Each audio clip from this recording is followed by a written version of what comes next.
Welcome to Stream of Consciousness. Miles, glad to see you're here, dude. I'm literally just like finding the confluence of my art. And let's get into it. Welcome to Stream of Consciousness. All right. So,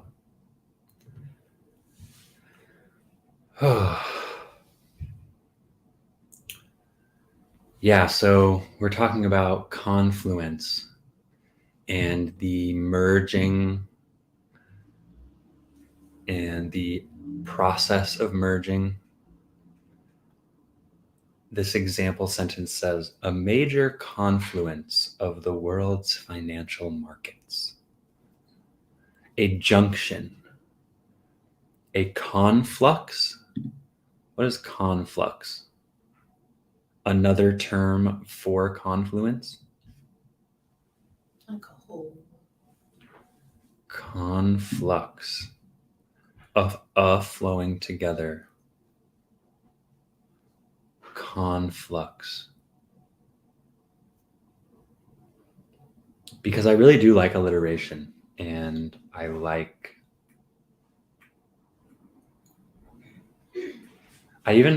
it's funny, I've harped so much about like feeling like, oh no, I'm feeling like worried about stream of consciousness being a mouthful, and I just hyper critique shit.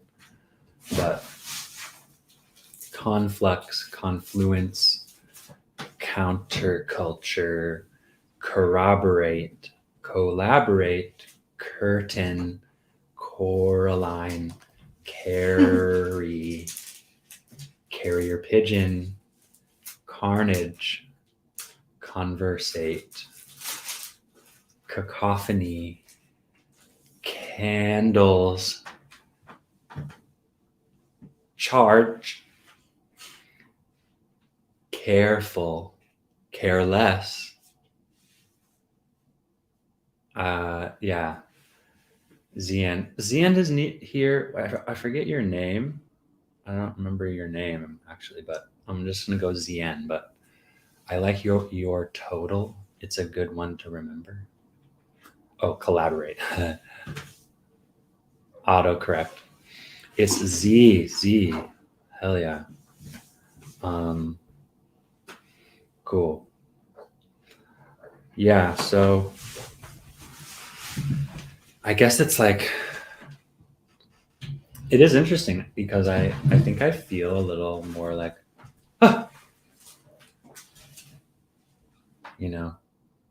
because you guys are here.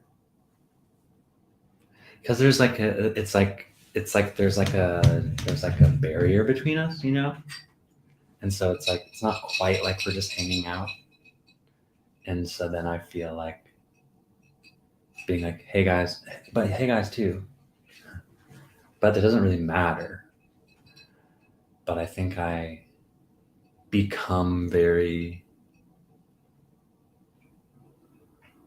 overthinking, and I think, like we were saying yesterday about why like the videos felt so cool, is because I was like in my zone.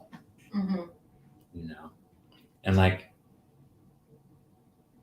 yeah, it's like, it's almost like what I was talking about before breath work, where it's like there's this kind of fear. Oh shit, I gotta fix my mic real quick.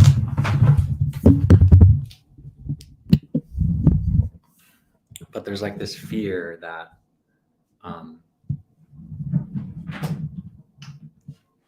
like, what was I saying? Oh man, Just fear of like before breathwork yesterday. Oh, like talking about the microphone and being like, that's like where my attention goes, and like wanting to like, and needing to like not be deterred, like I said, where it feels like the path of least resistance would be like, I don't really need a recording. because it's like there's like a lack of confidence in a way of being like, I have uncertainty about how I'm gonna actually set it up. And then when I have uncertainty about setting it up, it makes me feel uncertain about my desire to set it up, and yet when I can push past that, because I'm uncertain about my desire to record stuff, because I'm uncertain that I know how to best do it. And then that uncertainty leads me to think that, well, it probably wouldn't be as good if I recorded it versus if I just live it.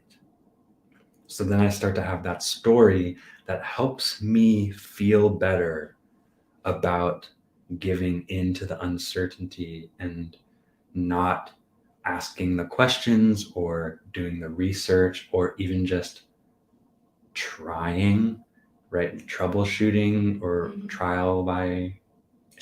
trial and error.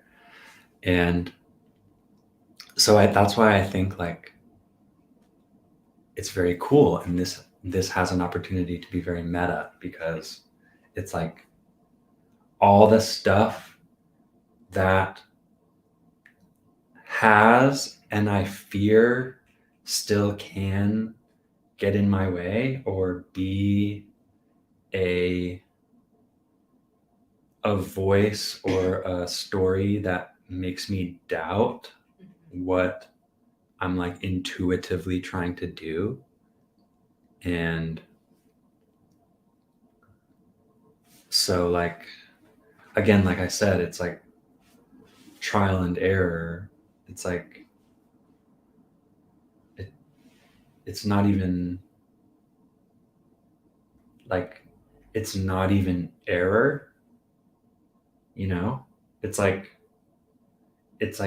sometimes I might think it's error, but like I haven't put myself in that position, and it's not a mistake I'm making twice. But so it's just like trial.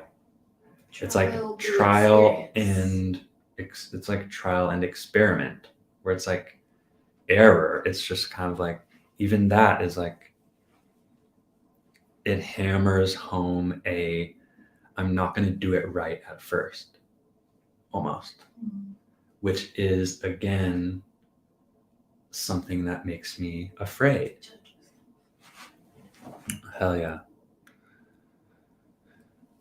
Z said, "You are speaking to my soul right now. I have put off this project for weeks. That's due on Saturday because I was intimidated by the setup and if I really wanted this." So amen. Yeah. Wow. Yeah. Wow. Holy shit. The setup being the huge barrier that allows you to like sit and stew in another thing that wouldn't have the opportunity to be bouncing around in your brain if the setup was something, even sometimes it's like, I think in a way there's a lot of aspects where I do this about like how to, like any type of video or any type of like self-help or like desire to try something. I think I have this feeling these days that I need to find a pre-written recipe that tastes good to me in terms of process and organization or motivation or just ideas about how to interact with my life that I wouldn't think of on my own, but it's because I haven't thought of it on my own because I haven't tried, because I think that I don't know how before I set out to discover if I know how or what my knowing how looks like. Because, like, if I have the idea, like, generally it's like I'm gonna figure out how to do it, but it's like a fear that it's not the best way, which is just classic, you know. So Z said, like, I need the steps and to go out of my own head, to get out of my own head. I just looked at your gene keys. Yeah. Do you know? Not right now. It just kind of really sidetracked me Okay. with like something that I know nothing about. But I am interested. Maybe later. Yeah, for sure. Yeah, for sure. For sure. And I can feel myself feeling like, come on, you know? But it's like, What do you mean? like, being like, don't get out of the flow.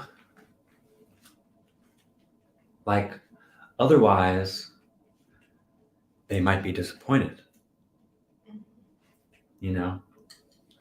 Like, and I think I'm like, Lane, don't distract me. And it's not like the fear of getting out of the flow, like, immediately takes you out of the flow.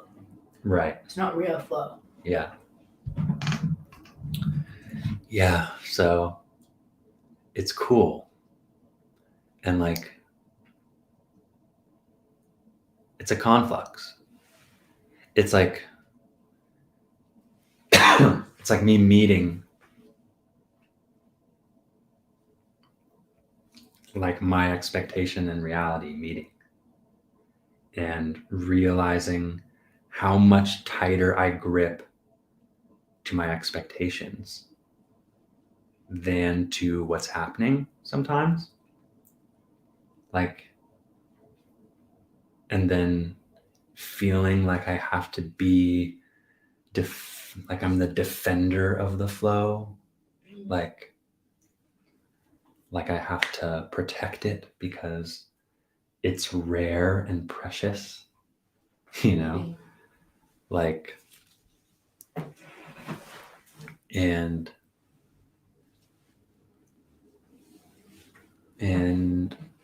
yeah, like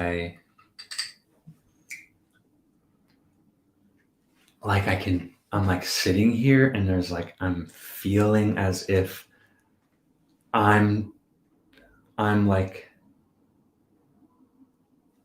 I don't know, like the like the carriage driver, like I'm the and I'm the horse too, where I'm like being like at the same time being like, come on, like we can do this faster, like more seamless speakage, you know. The player and the conductor. And then I'm like, but nothing's wrong too. I'm like,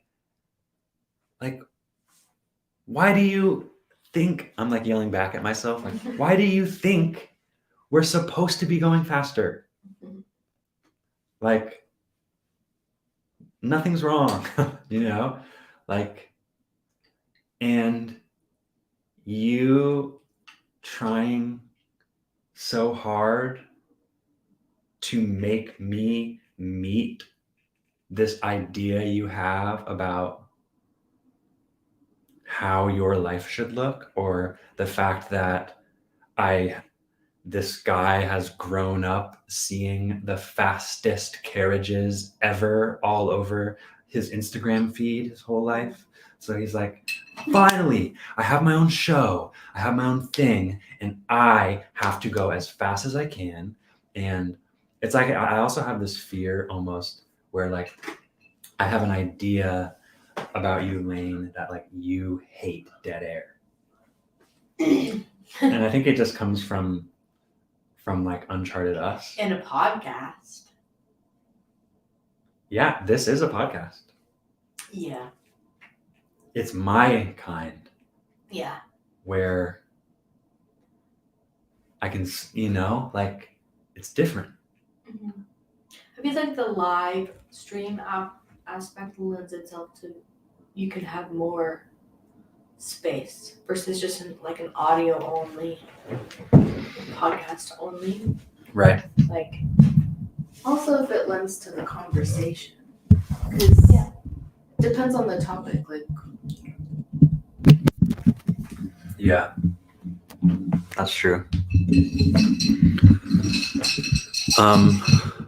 But you see what I mean though? Like I have that thought that it's not going to be good enough for me to exist and to record that and for that to be valuable.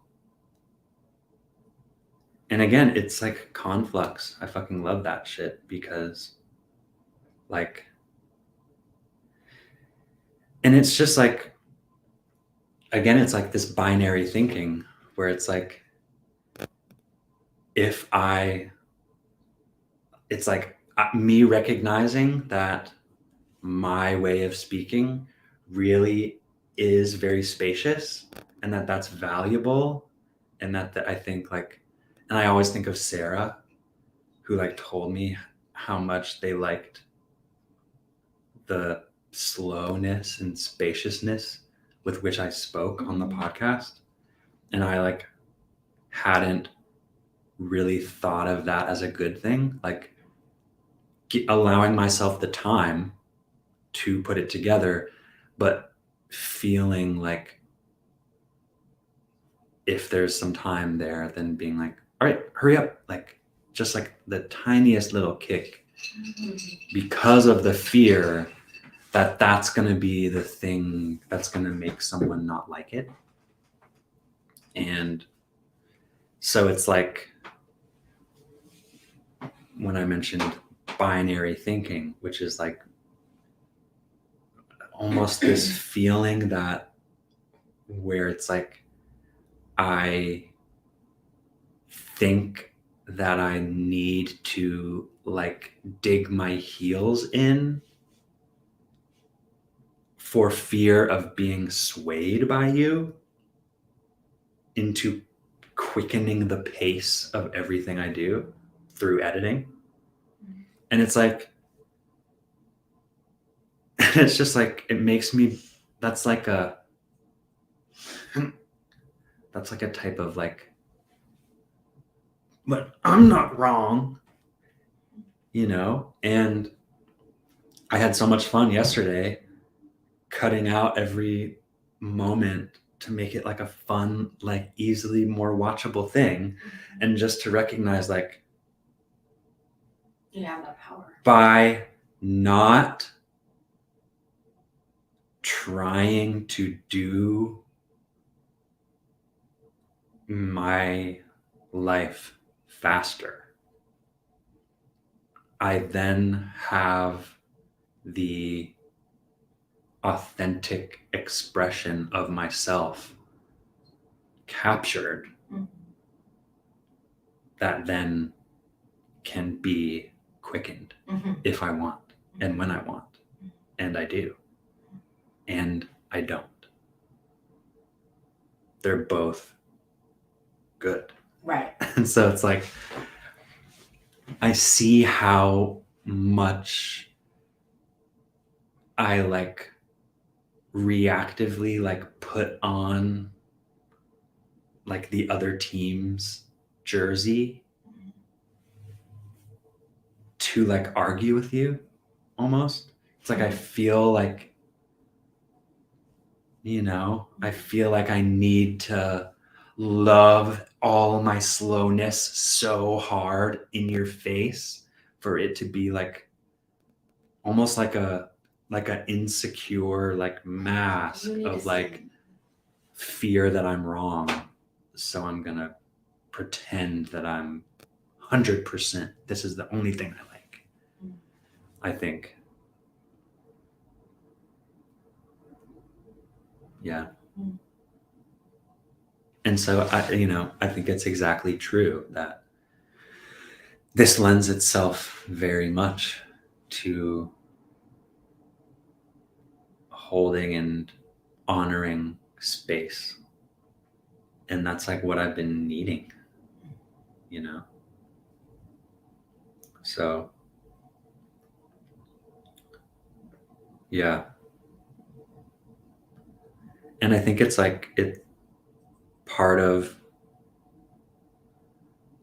the fear is like that I'll get to a point where I'll have to be like, all right, well, this one, oh, it had so much space. I need to really cut it up. And then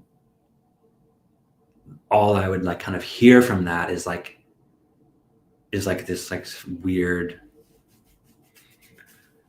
like cynical voice being like, that's a lot more work for you to do.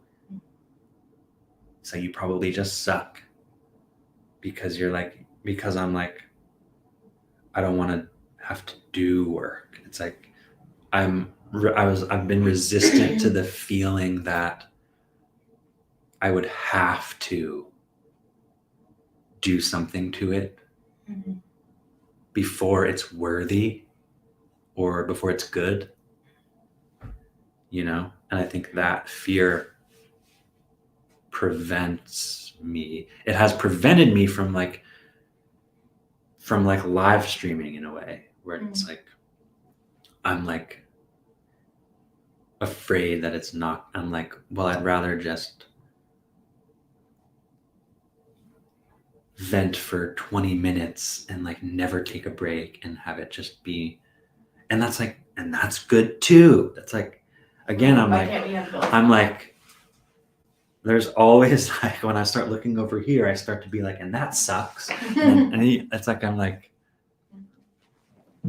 like very accustomed to shitting on the not to feel better about the am. Mm-hmm. For some reason. Like, so that's weird.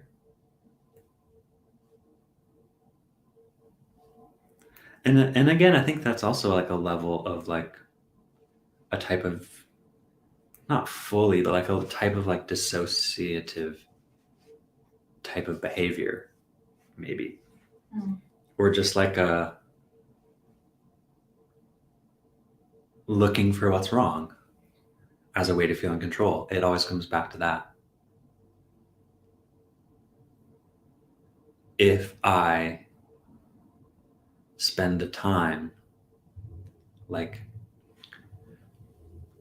illustrating a scene of badness around the situation I'm in, it's like, number one, that is something that I have liked to do because in a way it feels like that keeps me safe because it has prevented me from doing lots of stuff, which then feels like, well, yeah, I figure out why it's probably super busy and parking will be horrible and it's kind of rainy and it's like I'm going to be like, that will suck, that will suck, that will suck. Now we probably don't have to go. And then I feel like, well, then that's safe. And then we're here and I know what's here. And like now the possibilities before me are like familiar and like they're warm from when I set them down last night, like, like, and like, it's hard, if I look at that and then I'm like, well, I never do it the opposite way. Like, and it's not really that I want to switch from finding wrongness to help me feel like, again, it's like a control, but to like imagining the possibilities of what new things or even seemingly intimidating things, or like, I mean, I hate on myself a lot, but I even think like we all kind of do this, like imagining like what could happen if we had gone out to the bars on New Year's Eve. We could have met cool friends, and they could have invited us out to their house party, and then we could have like ended up crashing on their couch and like talking all night and like becoming besties, and then hanging out with them the next Friday because they do a thing. Like, it's like I could create this fake epic scenario as something to put in my pocket to be like, it could be this dope. Like, I'm not going to be mad if it's not, but what if it is? Let me get dressed, because who knows? Like, like what a cool way to think about stuff. And yeah. And so it's like, when Morgan hopped on the other day, it was like I couldn't have come up with something so dope Yeah. for that moment. You should be open to it. Like, totally. It's like a moment that you open yourself up to possibility. yeah. Oh, don't perceive me, please. Oh my gosh. Taylor, what's up? Ruby, what's up, guys? Thank you for being here. I haven't looked at this in a minute, but I'm glad you guys are here. Baby bitch kid, love you. You said fear is the little death that brings total obliteration. Z said, you in and of yourself hold value, and you really do inspire us on the outside. Ruby said, I'm so happy to see you live again. Have been following your musings for years. Like, that is so crazy.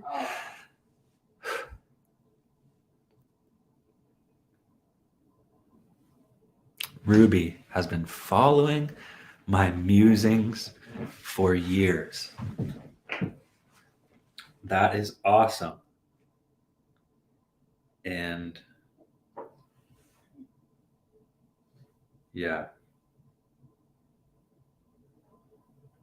Yeah, and back to what I finished saying to land at breathwork, which is just like, somebody may benefit from the fact that I'm recording this right now. And like, it doesn't have to be about me. It's not about me trying to like become something of myself, dude. It's like,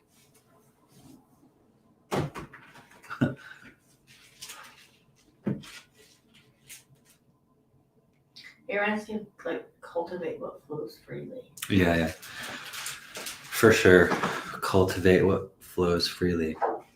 And like, that's like stream of consciousness, bro. That's like, this is like this is like the fucking field on which I plant my seeds of just words, dude.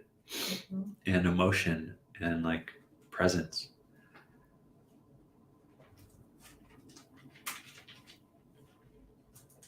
That's cool.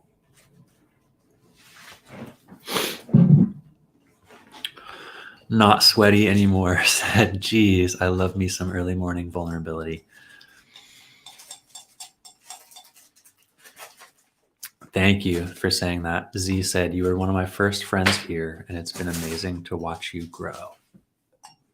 Bang. Well, you guys, I have two of my OG TikTok friends here in the room with me. So like, this shit is fucking real. Z, thank you for being here. That means a lot. Yeah, like we're a success story for something. Someone needs to be paying us. Yeah. And like, yeah.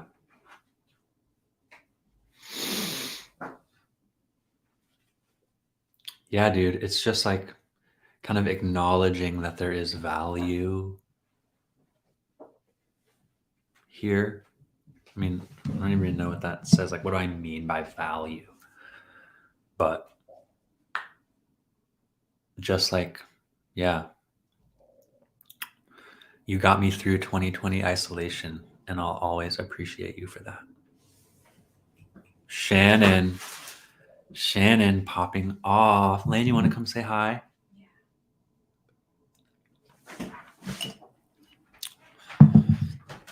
What's up, Shannon? Love you. We're just hanging. Hi, love bugs. Epic. We miss you too. Thanks for saying that. What's up, Kaylin? Good to see you. Yeah. So I've basically just been talking about like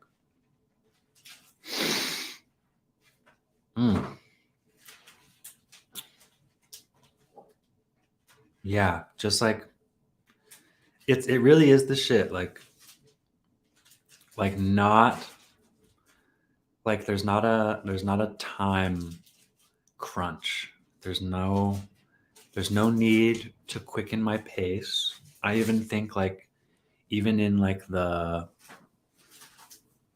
record a TikTok in the app, you're like, I only have 3 minutes, where it's like, in a way, I really do see it as like me almost kind of soliciting your assistance in my presence. And it's like, the way this feels is that this is like an active presence where, because of not being completely alone, it allows me to feel more free to be expressing myself. It's very interesting because my whole life, and I kind of thought of it as just like a funny, quirky thing. But my dad would always be like muttering to himself under his breath. Like, where like if he was right next to you, you could like, he was like being like, well, you gotta go over here. Like, just like like, all right, now we gotta go. Like, almost like he was narrating his thoughts to himself, verbalizing what he was about to go do. Like, all right, I gotta go shave. And like, sometimes I don't know what it was, but it was like me and my sisters being like, Dad, muttering. And it's like, not ever really not knowing that it's like, I don't know what I wish would have happened with that. I guess I'm like thinking about like, I wonder if I would have been like, if I would have asked him about it, if he was conscious of it, because in my, like, what I imagine and what I like wish is that he had said like, yeah, it helps me ground myself in my thoughts when I'm trying to make sure I remember what I'm doing. Mm-hmm. Because that's what I'm finding helps me. And so whether or not he was doing it on purpose, it was helping him. Yeah. Because otherwise, I mean, it's not like it was harming him. Why would he be doing it? He may not have even been aware. Exactly. Where it's like his lips were just actively, articulating his thoughts, and he's just living regular. But yeah, like, and so, you know, certainly it's good and fine and possible to, you know, talk to myself. But there's not as much of an engine behind it in a way. Like there's in the way where it's like if I throw on a freestyle beat, like boom, I'm just like it's like it's just going. And again, even in that environment, the going is easier and more free and less exertion when I'm with other people. It really is, dude. Like other people being there to listen. And so it's like, yeah, I haven't often, besides like maybe my mom, but I related emotionally to my mom in this very specific way where it was like, she was like very soft and I could become really soft with her, but I didn't do it very often. And so, yeah, I forget what I was just about to say. Z said, we were not made to function alone. Truth, truth. Yeah. Yeah, it's as if in a way it was like I would like save my emotions for like moments. It was always at like 7 and 8 p.m. on like a weeknight where go and lay on mom's bed with her. Dad's downstairs, my sisters are in their rooms, and just like talk. And like, and she wouldn't turn off the TV, but she would mute it. My dad would never change the TV until when I was gone, Julia got her dog. And then she forged this really close bond with him because they would go downstairs with her dog and they would play with Daphne, the dog, together. And then like be rough and like, and she's like this big, super small.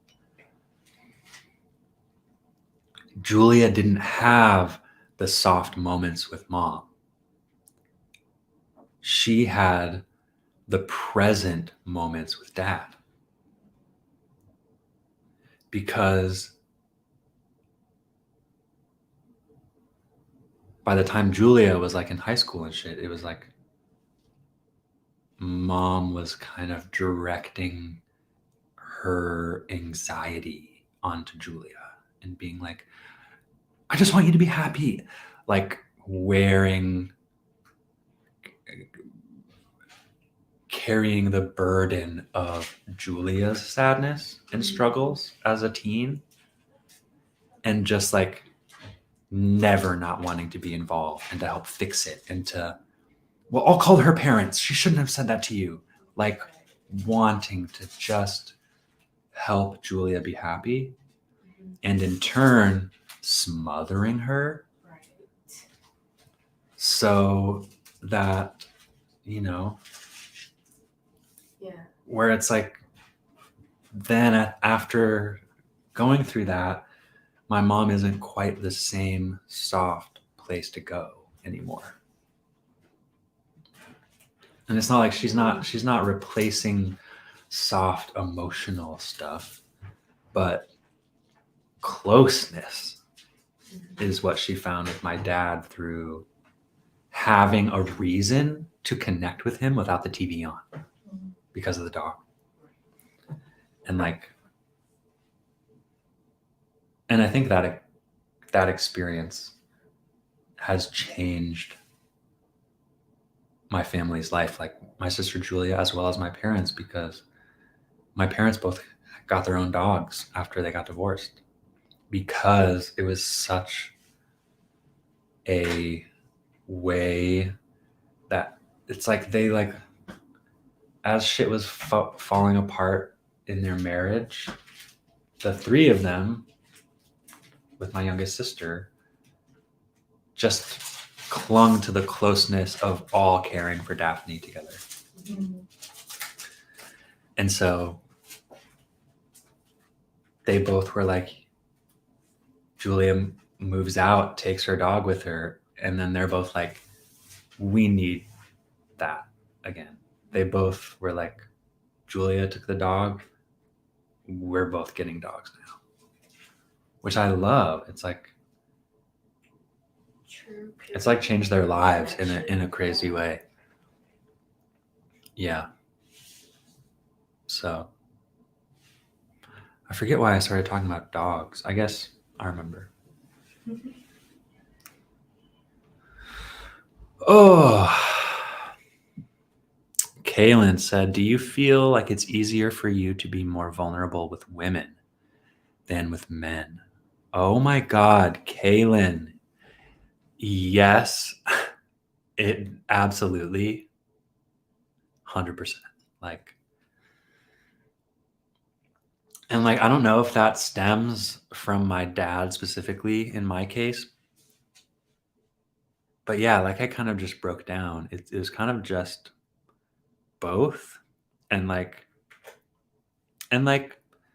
my experience over the years, like even like growing up, like my relationships with boys and like with men, like it's just like, it's almost as if I just like I learned what boyness is or something. Like I learned what guy friendship was early on.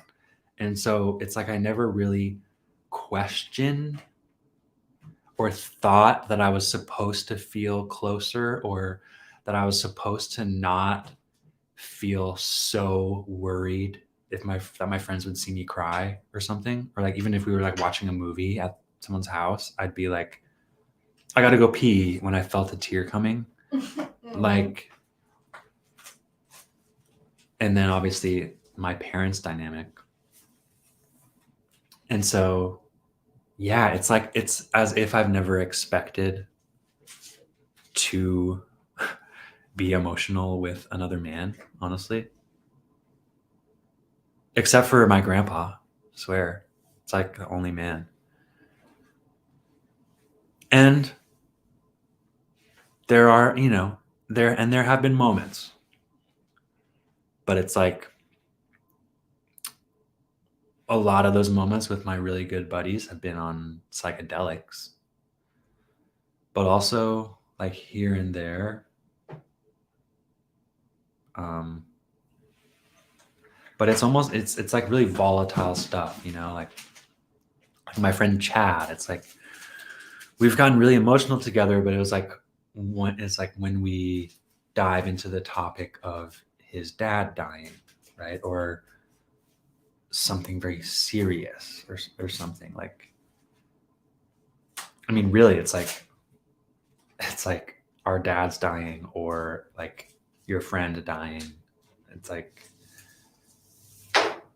and not that that's like some rule that I would be trying, me and my man friends are trying to continue or anything, it's just like it's not commonly navigated or addressed or acknowledged, really.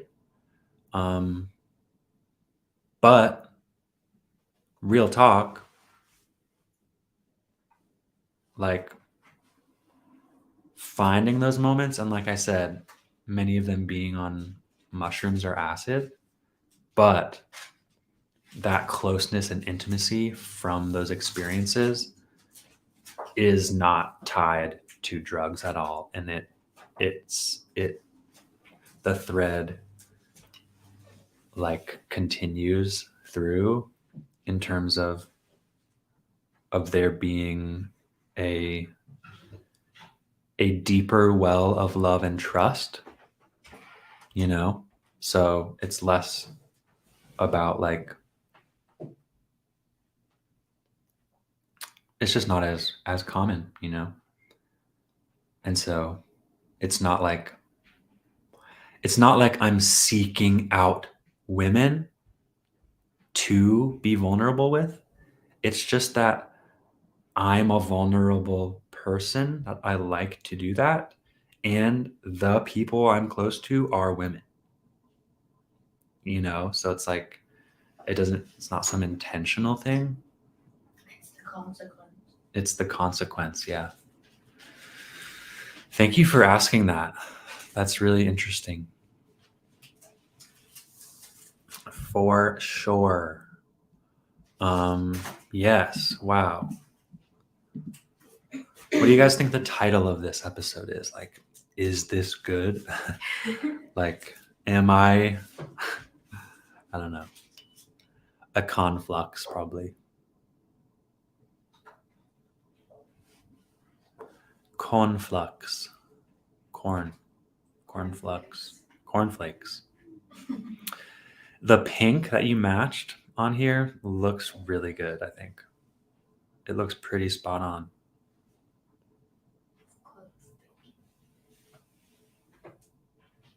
All right. I think we're good. That was good.